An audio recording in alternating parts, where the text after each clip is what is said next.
Nordeste tem tanta coisa. O Nordeste é muito vasto. Assim como toda a região do Brasil tem a sua beleza, que o povo tem uma identidade do povo ali. O Nordeste, então, não se fala. Porque se você vai pra Caatinga, você tem uma coisa. Você vai pro Sertão, você tem uma coisa. Você vai pro Agreste, você tem uma coisa. Litoral. Litoral é outra coisa. Então você tem o caboclinho, você tem o coco de roda, você tem o frevo, você tem o frevo de rua, você tem a capoeira. Muita gente acha que nasceu na Bahia, mas nasceu em Pernambuco, a capoeira. O Zumbi dos Palmares estava lá, em Palmares ali, perto de Cabo Santo Agostinho.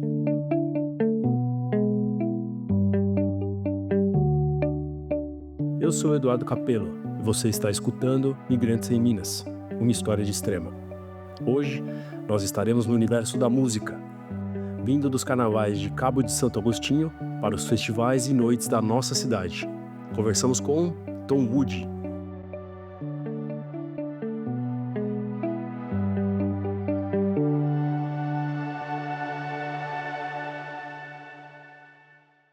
Meu nome é Woody Hefner Ramos da Silva. E minha idade, eu estou hoje com 44 anos. É o Woody de Woody Allen, o Hefner é H-E-F-F-N-E Ramos da Silva. Porque aí a família é portuguesa. E essa questão do nome, cara, é um problemaço, assim. Mas o Woody vai estar sempre presente, ou o Hefner vai estar sempre presente. São nomes difíceis de serem falados, né? Então, quando o pessoal pergunta na minha rede social, eu tenho que soletrar. Já pensei em pôr um letreirinho lá e tal.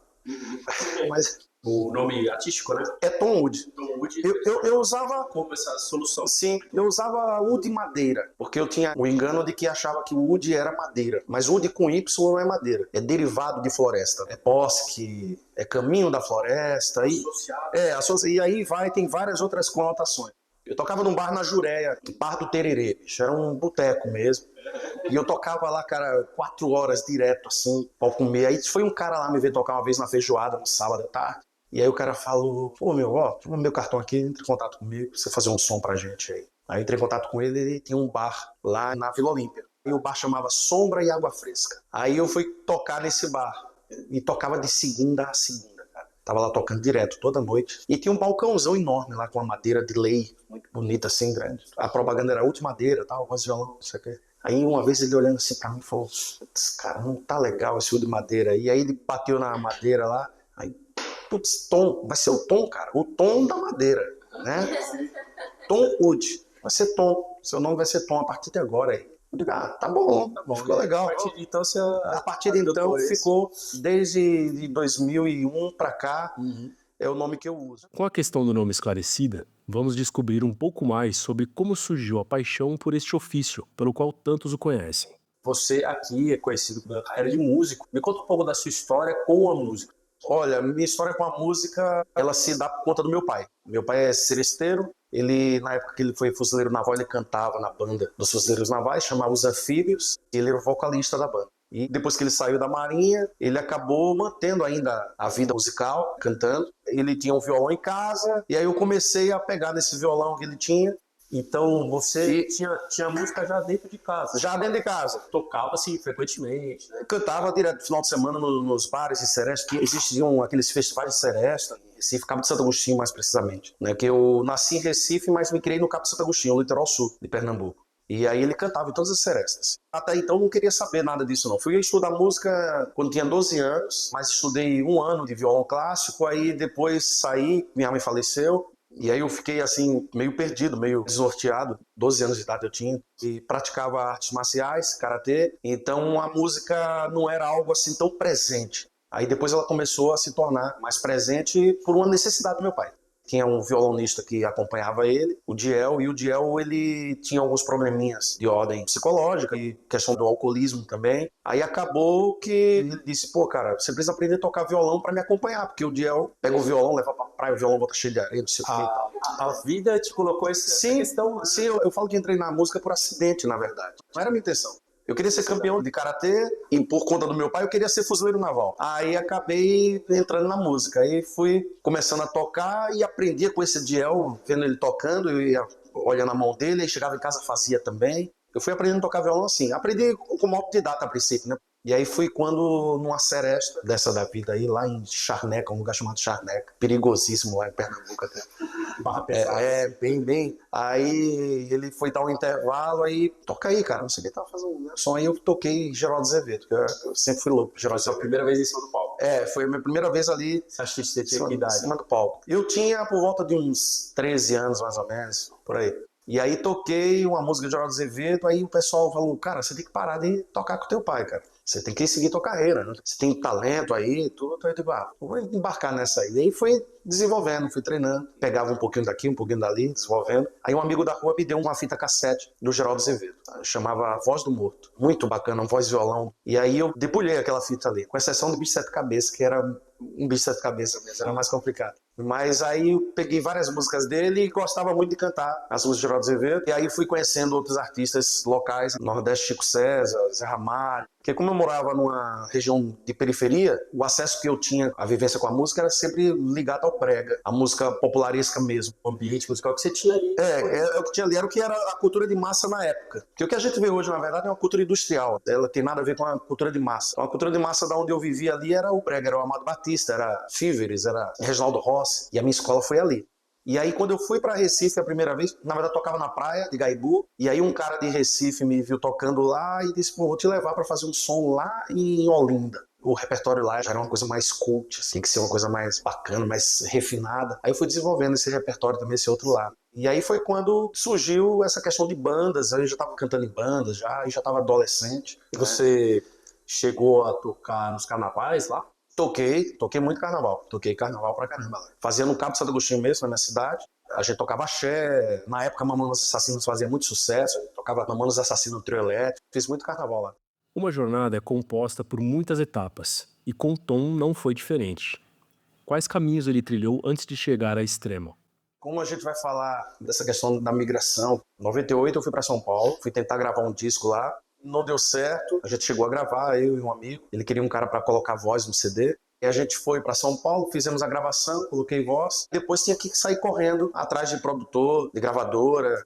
E acabou que não era aquilo que eu imaginava. Ele, a princípio, falou que tinha uma gravadora interessada, que era a Paradox Music na época. Aí fizemos o corre atrás das coisas, aí foi quando ele falou pra mim, olha, na verdade, precisava ter alguém pra estar comigo aqui junto, pra gente correr atrás e tal. E eu era moleque de tudo, eu tinha 18 anos. Eu digo, não, mas beleza, já que estamos por aqui, vamos, né? Não deu certo, eu acabei voltando pra Recife, e aí voltei de novo pra São Paulo, só que em outras condições totalmente diferentes. Aí fiquei, dessa vez fiquei. Você falou que veio pra São Paulo, né? Você tinha uns 18 anos. Foi a primeira vez que você saiu assim lá de Pernambuco? Foi a primeira vez. Eu, na verdade, não conheço outros lugares assim, de passar mais tempo.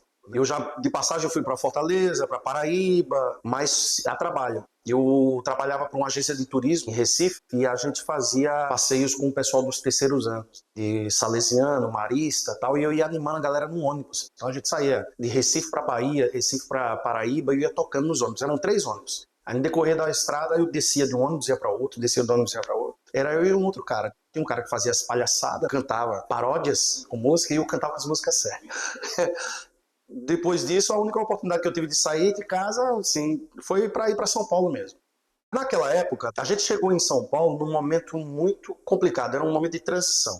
Existiu, no passado, década de 80 para 90 ali, existia aquele empresário que investia, aquele produtor que investia, que pegava o material bruto, dizia, ó, tá aqui, vou investir, injetar uma grana, vamos numa loja tal, tem patrocínio de loja, de roupa, você vai se vestir assim, seu cabelo vai ser assim. Tinha toda essa questão antigamente.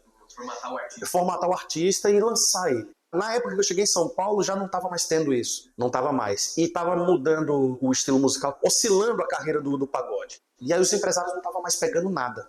Então o CD que a gente foi mostrar lá era um CD até interessante a ideia, era música popular, só que não chegava a ser uma cultura industrializada, porque falava de amor e tal. Eu lembro de que saí de Recife já estava tocando e foi pegar para cá, no Galinheiro até o sol raiar. O pinto do meu pai, aquelas coisas desse duplo sentido e tal. Já tava, e aí a música da gente não falava disso, falava de amor e tal. Então não deu certo. Aí eu pensei assim, putz, qual é, né, o caminho? Eu queria ser famoso, a ideia era ser famoso. Eu acabei assinando um contrato com um produtor, o cara chamava Marcelo França, tenho uma amizade com ele até hoje, mas ele estava em sociedade com um cara chamado Gustavo Vargas, que era um argentino, e esse cara dizia que trabalhava na Record na época. Ele tinha crachá e tudo, mas tudo bem, né? Eu era moleque de tudo assim, sem malícia, né, Pelo cara? visto, ficou só na conversa. Não, mas qual era a ideia deles? Aí, primeira coisa que eles falaram, que era eu e esse amigo meu era dupla. Aí ele falou assim, o argentino lá, primeira coisa, vai ter que separar desse cara que ele é muito feio. O cara lá. Ele fez, você já é feio. E esse cara é mais feio que você. Pô, o cara só piorou a conversa. É. Não, mas o produtor tem essas coisas, cara. O produtor mercenário mesmo, ele tem essas coisas. Ele disse, o cara é muito feio. E você já é feio, mas dá jeito, né? O cara...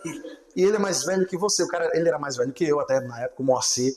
E ele era guitarrista da banda que eu cantava em Recife. Aí ele veio pra São Paulo, passou um tempo sumido, a gente nem sabia onde o Moacir estava. Enfim, aí voltando. Aí eu assinei contrato com esses caras. A ideia era, eles iam me colocar na frente da Record, na Barra Funda, fizesse chuva, sol, não importasse. Era 3 dias, o combinado era 3 dias. Eu ia ficar lá 3 dias, cantando no seco, batendo violão, né? Comendo pão que tivesse ali, né? Deixar a barba mesmo, né? Por fazer.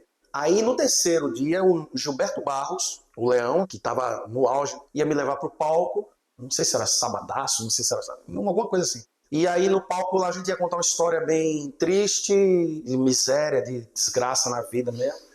E aí eu ia cantar, e aí o pessoal, né? Portas iam se abrir. Pô, como pode um cara passando necessidade ali na frente? Tal. O combinado era esse. E aí eu falei pros caras, eu não posso fazer isso, porque foi a opção minha vir pra cá. E assim, minha avó, idosa lá, eu tenho tios com condições financeiras, tenho uma família estudada, pessoal concursado, né? Na época, minhas tias tudo bambambam em Recife. Eu não posso fazer isso. Porque quando eu aparecer na televisão falando isso, O povo vai ficar chateado. vai me massacrar, porque é mentira. Mentira. Passar necessidade, você passa mesmo, assim, quando você está em São Paulo sozinho, você passa uma necessidade. É um aperto que, na verdade, hoje em dia você vê que, na verdade, foi só um dia que foi ruim e acabou. Aí, beleza, morreu esse assunto, aí surgiu uma gravação para eu fazer, colocar a voz no CD Brasil 500 anos, aí eu fiz a gravação e aí os caras comeram metade do cachê que tinha ali, que eu ganhei, mas eu gravei o CD Brasil 500 anos. Foi um CD desses corporativos que circulou pela Globo, circulou pelos lugares e tal, mas não virou nada. O CD era bem interessante a ideia. E aí depois de tantas essas coisas, aí em lugares que eu tocava as pessoas se aproximavam, olha, eu conheço fulano, conheço ciclano e tal, dar uma força, tudo. Aí eu passei a desacreditar de tudo isso. Aí eu cheguei à conclusão assim, eu preciso ser respeitado musicalmente. Você tem que ter um trabalho legal, que você possa cobrar um cachê, e esse cachê ele ser pago, de preferência sem chororô, porque você é um profissional, tá mostrando seu trabalho ali. Então eu mudei o foco, eu não quero fama, eu quero ser bem sucedido musicalmente. Viver de música. Perfeito. Fazer uma carreira.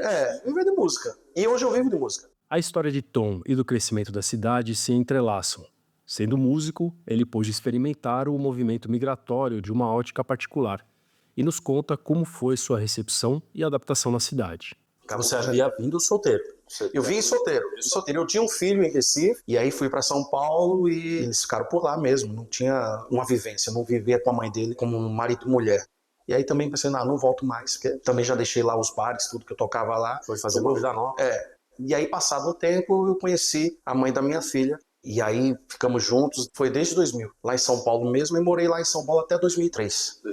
2003. Aí em 2003 a gente começou a organizar algumas coisas e tal, aí ela veio pra cá, e aí eu também vim, porque pra mim como músico qualquer lugar é lugar, aí a gente veio pra cá, os pais dela moravam aqui, o meu sogro na ocasião, ele me trouxe pra fazer um som aqui em 2000. Aqui no Pururuca tinha uma premiação chamada Top of Year. Em 2000 foi o primeiro prêmio desse, né? Esse que eles fazem hoje, né? O Melhores do Ano, essas coisas aí e tal. E aí eu vim fazer um som aqui com percussionista, lá no Pururuca, no Espaço Panorâmico. Não era nem inaugurado ainda, mas o teto era bem baixo, eles fizeram uma reforma e reinauguraram, depois com um fundo de quintal. Mas quem fez a inauguração foi a gente, eu e ele. E aí era um sábado à noite, a gente fez um som, foi muito legal, foi muito bacana. Foi a primeira vez que eu vim para Extrema, antes de vir morar aqui. Aí depois viemos morar aqui. E até tem uma situação engraçada que quando eu vim em 2000 para fazer esse som, antes a gente foi no Biguts, na pizzaria Biguts, estava rolando um som lá que tocava lá, era o Marcial e o filho dele. Ele era um molequinho. E aí eu usava o cabelo cacheado assim, meio Bahia, né? Papai, aquela coisa cheio de anel no dedo, parecia um hippie, né? E aí cheguei lá com o meu sogro lá, uma calça pula brejo, como chama, né? Porque eu não tinha trazido roupa e meu sogro me emprestou uma roupa, uma calça. Pra gente ir lá e fomos tomar um chopp lá. E aí o garçom na época não deixou a gente pegar a mesa que tinha lá na frente, não. Mas o Jairo do Bigudes conhecia meu ex-sogro e falou: não, vem pra cá, senta aqui. Então ele sentou lá, pediram pra eu dar uma canja nesse dia. Aí eu fui fazer uma canja lá. Aí peguei o violão e tal, comecei a tocar. Aí acabou que o pessoal de Extrema não queria deixar eu ir embora. Gostava. Aí o Marcel deixou o violão lá, eu fiquei tocando. E depois ele pegou o instrumento lá, tudo. Eu fiquei lá tocando, cara, o resto da noite.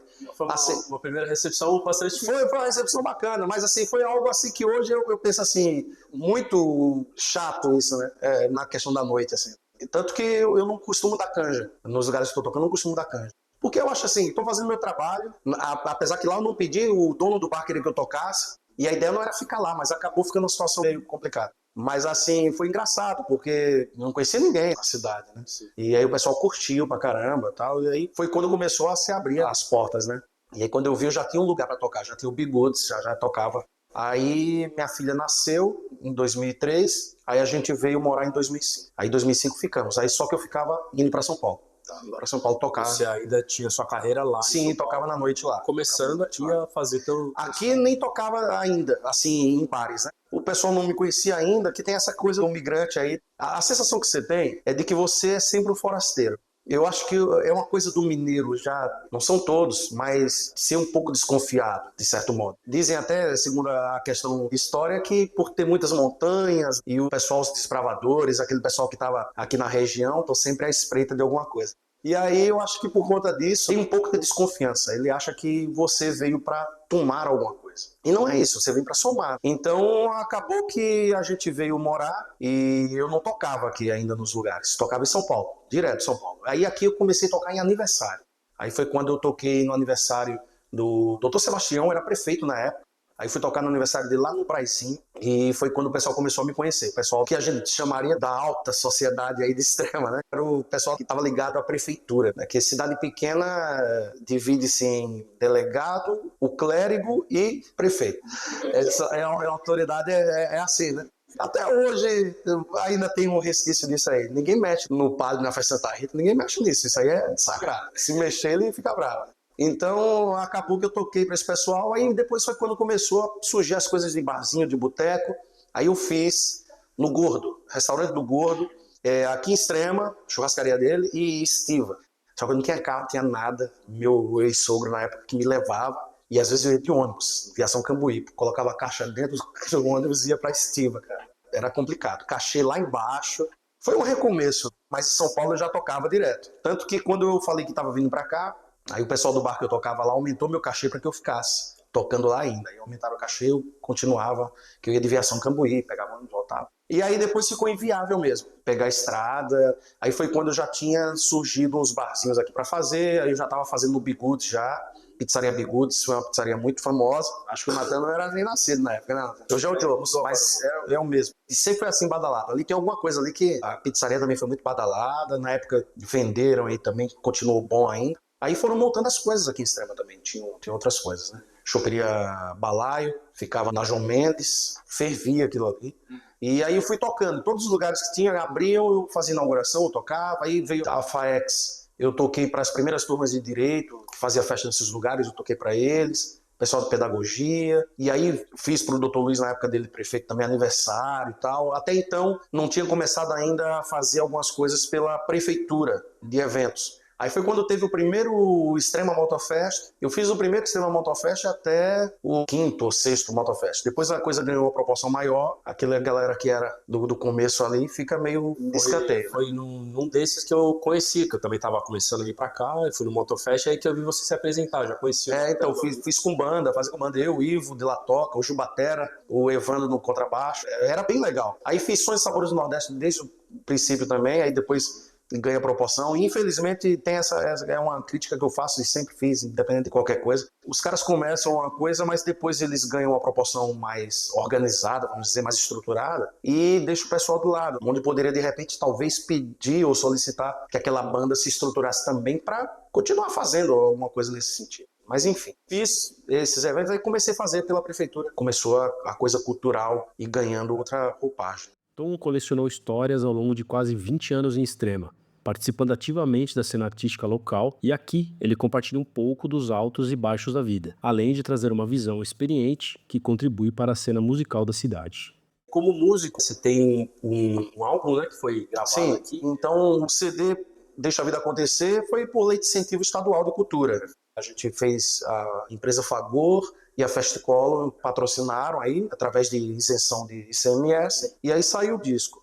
Foi um disco também muito complicado, porque as músicas já existiam, foi no período da minha separação, e as músicas do CD, a maioria, tinha relação com o relacionamento que estava findando. Aí eu pensei, pô, esse CD perdeu a razão de ser, mas ele tinha que sair, não ia dar para compor 12 músicas naquele momento. Mas lancei, tanto que eu não executo tantas canções do disco, embora tenham músicas aí que são muito boas. Tem a música Pernambuco Mineira. É Pernambuco Mineiro, eu fiz um neologismo. Essa música nasceu aqui em Extrema já. Teve um festival primeiro, eu fui participar do festival e queria escrever uma música que falasse de Extrema. Mas assim, eu gostei de fazer vários eventos aqui, mas eu curti muito os festivais, porque o festival de música, você tem a oportunidade de mostrar uma música nova. Eu só acho que o formato de competição é complicado. Sabe por quê? Porque assim, todo mundo tem a sua verdade, mas eu não posso achar que minha música é melhor do que a do Natan, porque eu tô concorrendo. Sim. Né? Então isso acaba criando um certo atrito, se não fisicamente, emocionalmente. O outro cara ganha também, você pensa assim, putz, minha música é ruim? Não é que sua música é ruim, o jurado talvez não estava conectado naquele momento. Por exemplo, esse ano eu ganhei melhor música, melhor letra, melhor intérprete, melhor não sei o quê. Ganhei todos os prêmios de Extrema, a maioria eu ganhei. E se eu disser pra você que não era para isso tudo, entendeu? Eu acho que não era para tanto, sabe? Assim, a música é boa. São coisas difíceis de se comparar, são artistas diferentes, sim. diferentes. Fast Cup já é mais legal porque é da cidade, né? Me agrada. Mas eu acho que ele deveria ser um festival. Então você pega aqueles artistas lá, o festival gasta 100 mil de premiação, esse 100 mil vai ser rateado. Vamos fazer 2 dias de festival. Todo mundo ganha, ninguém disputa. Você entendeu? O dinheiro vai do mesmo jeito. Agora você vai fazer festival, aí abre aquela inscrição nacional, aí vem o pessoal de fora, ganha 10 mil de prêmio e vai embora. O artista da cidade não ganhou esse prêmio todo, você entendeu? Não foi no Curihara gastar, não foi no teto, você entendeu? Vamos fazer uma festa de dos artistas locais, né? Mesmo que seja música inédita. Prepara 3 inéditas e vamos mostrar isso aí. Entendeu? De preferência, de repente, a gente pode fazer uma coisa baseada em estilos diferentes. Traz 3 maracatu, traz 3 samba, traz 3 congada. Eu acho que seria interessante. Essa seria a minha ideia. E você chegou a fazer, né, umas serestas aqui na cidade, não foi? Aqui eu fiz serenata. Fiz serenata. Na pandemia, a necessidade do pessoal homenagear uma avó, um ente querido aí, que não podia sair de casa, era aniversário de alguém, dá pra ir lá fazer um negócio. Aí eu peguei, postei na internet e disse assim, tô fazendo serenata aí. Aí cobrava um valor lá, R$150 por 6 músicas. A última é um parabéns. E aí fazia Fibra Camanducaia, aí fazia à noite, fazia de domingo. Fui fazendo um monte de serenata. Foi a resposta das pessoas com uma coisa diferente? Foi muito bacana. Até hoje tem gente que procura. Você tá fazendo serenata ainda? Tal. Às vezes pelo tempo não dá, né, pra tá fazendo. Mas é uma proposta muito bacana. Porque às vezes tem aquele pessoal que gosta de uma música ao vivo, gosta do seu trabalho e não tem condição de pagar um cachê seu, mas queria muito. Como tem meninas que ligam, minha mãe gosta tanto de você, dá pra você vir cantar uma serenata aqui e tal. A pandemia trouxe uma lição com relação a essa questão de se reinventar profissionalmente. Não só de trabalho vive o homem. Logo, Tom também tem outras atividades e nos conta um pouco aqui. O karatê eu faço desde os 11 anos de idade. E quando eu vim pra cá, eu tentei dar essa continuidade lá em São Paulo. Vindo pra cá, pra Extrema, fiquei um tempo sem fazer, sem praticar. Aí depois, por questão até de necessidade de praticar um exercício físico, como eu não gosto de futebol, e aí eu digo assim, vou retomar o karatê, tudo. Aí comecei a retomar o karatê e buscando as graduações. E aí tinha um mestre de Recife que estava passando por São Paulo. Aí eu me encontrei com ele, fiz a graduação para preta, na ocasião, que era o que estava faltando. E aí eu já regularizei isso e aí continuei treinando aqui. E aí pensei em montar um projeto, uma iniciativa própria, na verdade. Foi iniciativa social. Minha primeira aluna foi minha filha e uma amiga dela da escolinha. Foram minhas 2 primeiras alunas. Aí de lá, inclusive, a gente fez 10 anos agora, dia 2 de novembro. Fizemos 10 anos do Chroma Dojo Karatê. Já tive vários alunos. Hoje a gente tem uns 9. Tô dando aula lá na Academia Formar. Só que aí agora virou particular porque acabou com a pandemia, tudo, ficou inviável gastar combustível para ir dar aula e voltar, e tem que comprar material, tem que comprar água, tinha todo um gasto, né? Aí eu disse assim, não dá para fazer mais gratuitamente. E aí os pais toparam pagar um valor simbólico naquela ocasião, E aí, hoje eu estou na academia formar, fazendo isso aí, mas a gente ficou um bom tempo fazendo gratuitamente. Mas pulando de galho em galho. Era no literário, aí depois passou para baixo da Casa da Cultura, aí fui para um imóvel da Curihara, fui para a academia São Judas, dava aula lá também. Mas é algo que eu não paro de fazer. É algo que me mantém assim também equilibrado, vamos dizer, né? É lógico, preciso esse efeito sanfona, engorda, emagrece, mas se não fosse karatê eu tava bem pior. Tanto que eu tô evitando comer doce, que eu tô segurando a onda. Mas o karatê faz parte da minha vida e é importantíssimo, cara. Karatê é muito bacana. E tá ensinando, você aprende, né? Então é muito legal isso. Fomos recebidos por Tom em sua casa com um café de primeira e um pocket show com a canção Pernambuca Mineiro. Infelizmente, a nossa captação de som não ficou à altura da música, então vamos deixar na descrição do episódio o link para que vocês a ouçam no Spotify. Ao final da nossa conversa, abordamos a sua atual relação com a terra natal e seus planos futuros. Faz tempo que eu não vou lá. O tempo que eu estou no Sudeste é o tempo que eu não vou mais lá. Fui em 2001 e voltei. Infelizmente não tenho ido. Pretendo me programar para esse ano, 2025, ir lá. Mas é por questões de logística econômicas mesmo, porque eu faço minha carga horária de trabalho, a questão econômica, mas a minha relação artística ficou uma relação muito frustrada com relação a que você passa a conhecer sua cidade, sua origem, quando está fora dela, quando você começa a ver como observador a coisa. Eu fui conhecer melhor o Mangue Beat quando eu estava fora desse. Vim conhecer os cantadores do Nordeste do Paraíba, que fazia a cantoria, quando estava fora também, a questão da história. E aí você pensa assim, putz, eu queria ter aquela bagagem, eu não tenho. O que é que eu tenho que fazer, né? O que é que eu vou ler? O que é que eu tenho que pesquisar? Isso faz falta. Às vezes eu tento compor até alguma coisa nessa linha, para tentar buscar isso aí, porque é muito rico, né? É muito inteligente. Eu pretendo, quando voltar lá, ter a oportunidade de voltar lá e buscar isso daí, sabe? Não sei se você tem algum plano futuro para a carreira. Cara, por incrível que pareça, assim, eu pretendo deixar a música como uma atividade paralela, assim, sabe? A minha ideia é chegar numa idade mais madura aí, dando aula. Eu estou fazendo filosofia contra essa correria de música, tudo desde criança, acabei atrapalhando muito meus estudos, né? E aí tive a oportunidade dessa vez de fazer uma faculdade. Aí estou cursando licenciatura em filosofia, mas já gosto de filosofia já há um bom tempo, por conta da própria espiritualidade, né? Que é uma coisa mais voltada para a metafísica, que é o rosacrucianismo, tudo. Aí, então já estudo há 18 anos já o rosacrucianismo. Então aí a filosofia está vindo como uma formalização disso daí. E, de repente, terminar a vida como professor, passar para frente a questão do pensamento, do raciocínio crítico, né? Que as pessoas possam, que os jovens, principalmente, a ideia seria o pessoal do colegial e introduzir isso na faculdade, aí nos primeiros anos de faculdade, introdução à filosofia, com o intuito mesmo de desenvolver o pensamento. Então, como já tem esse segmento aí na parte da espiritualidade, então a ideia é manter isso, não parar com a música vai ficar, mas vai sair uma coisa assim, pros amigos, pros esporádico e tal. Perfeito. Essa é a ideia. O churrasco aqui ali, sim. O pessoal convida, vamos pro churrasco, mas leva violão, né? Tem essa história. Veja as fotos e mais materiais desta entrevista e de outras em nosso Instagram, Coletivo Recanto das Artes. Migrantes em Minas, uma história de Extrema. É uma realização do Coletivo Recanto das Artes. Eu, Eduardo Capello, sou roteirista e apresentador. Natan Toledo, edição de som e trilha sonora original. E Bárbara Araújo, fotografia. Este projeto é parte do Plano Nacional Aldir Blanc de Fomento à Cultura. Agradecemos você que nos ouviu até aqui e até a próxima.